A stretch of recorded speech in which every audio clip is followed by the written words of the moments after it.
So Washington is a three-part miniseries from the History Channel chronicling George Washington's life in three major points: the end of his military career in the British Empire, the beginning of his career as the Commander-in-Chief of the Continental Army, and the beginning of his presidency as the first United States president. And this documentary is good. Roel Rain, I'm sorry if I'm butchering that, and Matthew Ginsburg did such an iconic historical figure justice. It's well acted, well interpreted, with multiple perspectives, and has pretty good cinematography and set designs. Now, George Washington needs no introduction. I majored in history in college. Something I've always felt as a history buff is that Washington is one of America's true heroes. Of course, he was a flawed man. He was proud, he owned and sold slaves, he understood the basic notion of any hero: taking action when the odds are stacked against you, grace under pressure, sacrificing your life for a cause that's bigger than you. With that said, let's dive in and talk about George Washington. So like I said, the first episode, A Loyal Subject, details Washington's experience in the British military, particularly the end, with an emphasis on experience because, as the historian Joseph Ellis noted in the beginning of this episode, John Adams went to Harvard, Thomas Jefferson went to William and Mary,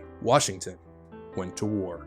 While he wasn't exactly a traditionally educated man, he became an experienced one, so much so that he was the only one capable of leading an assault on the British Empire. Washington wanted to be a military officer for the British. He served in the French and Indian War, but at the time he was inexperienced. He made mistakes, specifically at Fort Necessity, which this documentary focuses on heavily as a major inspiration for George Washington. At Fort Necessity, he was forced to reluctantly surrender to the French and Indians, a surrender that hurt his reputation. His failure at Fort Necessity was an embarrassment. It tarnished his reputation. This is one of those moments in any hero's journey, the fall, a rock bottom-like moment. Washington has to fail to learn in order to become a stronger military officer, and he did. He learned the colonial lands and in time became a smart, tactical, well-respected American military commander. He developed his values and eventually his disdain for the British and its tyrannical rule over the colonies. This is very important because Washington was a man who wanted a strong reputation as a military officer in the early parts of his career. Something I found fascinating was how this desire for a strong reputation changed once Washington's loyalty shifted from the British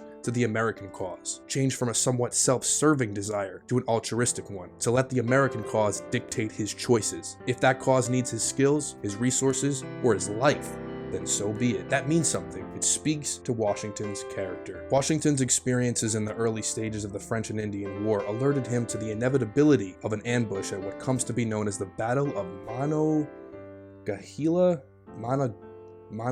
I can't fucking say it. British officer Edward Braddock. Braddock ignores Washington's recommendations and their unit gets ambushed. No surprise there. Braddock becomes mortally wounded, and he gives command of the remaining officers to Washington. Now, Washington was shot during this engagement, but he led the unit to safety, saving British lives, which, without him, would have most likely been a massacre. And this undoubtedly redeemed his reputation from his efforts at Fort Necessity. According to this documentary, the hubris of the British got in the way of them making logical decisions, and the fact that the British officer supposedly under Washington's command would not listen to his orders was eye-opening to Washington. In addition, Washington wants to curtail the violence on the American frontier, so he trains a Virginian regiment unit worthy of respect, full of American soldiers, and he thought this unit, as well as himself, were ready for a mission to attack the French strongholds. But the British wouldn't give him this opportunity. Instead, they took credit for all his victories. Now, this all led to Washington realizing that his input and effort towards the British's success were being ignored, and it compelled him to abandon his desire of rising the ranks of the British military. It's also where Washington became more concerned with life and his men's lives as opposed to his reputation. Since Washington was an American, not an Englishman, colonists saw him as capable of tipping the balance into the colonists' favor militarily, worthy of leading the American cause. Another thing that I found fascinating was that if the British had given Washington credit for his victories and a commission for him and his soldiers, he probably would have been loyal to the British,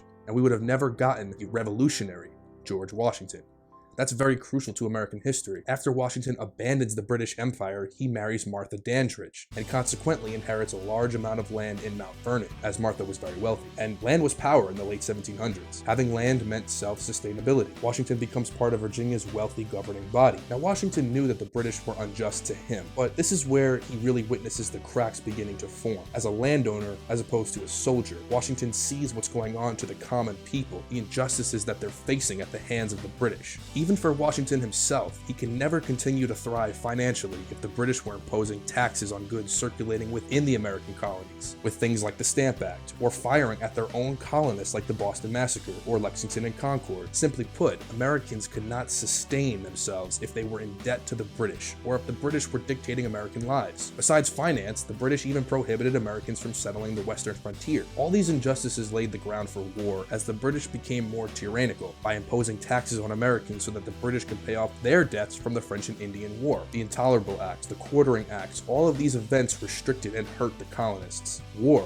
is inevitable at this point, and George Washington has a front row seat to all of this. He knows it's coming. When citizens die at the hands of their government, what do? If you're George Washington, you fight back. Washington leading the Continental Army was a stark contrast to leading the British forces. Leading the American cause was not a position of glory. A revolutionary uprising was a dangerous mission that would most likely fail if not carried out properly. The colonists had state militias. They didn't have a trained army, and so leading the army would be difficult, especially going against one of the most powerful empires, if not the most powerful empires in the world at the time. However, he took this mission on despite incredible odds because Washington knew that there was no other choice. A hero in the making. Well, that was episode 1, A Loyal Subject. So far, this series is pretty good. I like how it focuses not only on Washington's military endeavors, but also his personal life, his upbringing, and how he came to form his ideology on what America could and should be. There's one minor problem I do have, and that's Nicholas Rowe's performance as Washington. It's not a bad performance, but it definitely could have been better. Washington's presence in a scene should command respect, being as iconic and charismatic as he was. Thank you all so much for watching and listening. If you like this video, give it a thumbs up, comment, subscribe to the channel. I'd be more than appreciative if you did. Have a great day, and I will see y'all next week. Take care, everybody. Stay safe.